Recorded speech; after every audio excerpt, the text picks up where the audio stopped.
So welcome back, and we're continuing in Hebrews chapter 7. We're making our way through there. We did an overview of it a few days ago, and now we are going section by section, looking at the reasons why Jesus has a superior priesthood.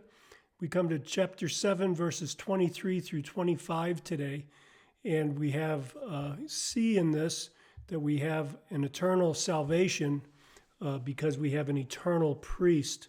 So let me just read this, just a few verses. It says, the former priests, the Levitical priests he's talking about there, on the one hand, existed in greater numbers because they were prevented by death from continuing.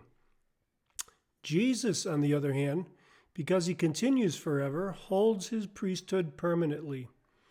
Therefore, he is also able to save forever those who come to God through him, since he always lives to make intercession for them.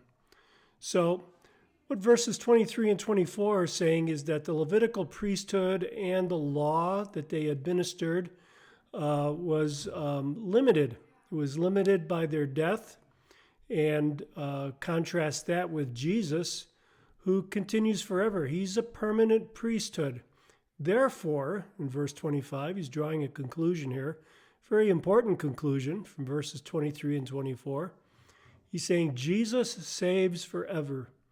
It is all Jesus all the time, interceding for us. All Jesus all the time. There's no other way to be saved from the coming wrath of God. It's only through him, it's only by him. This was foretold by the prophets, revealed in Jesus, and offered to us today through the gospel. These might be the most important verses we look at in the book of Hebrews. There's no other way to be spared from God's wrath except through Jesus. Jesus both saves us and he keeps us saved. He is constantly making intercession on our behalf.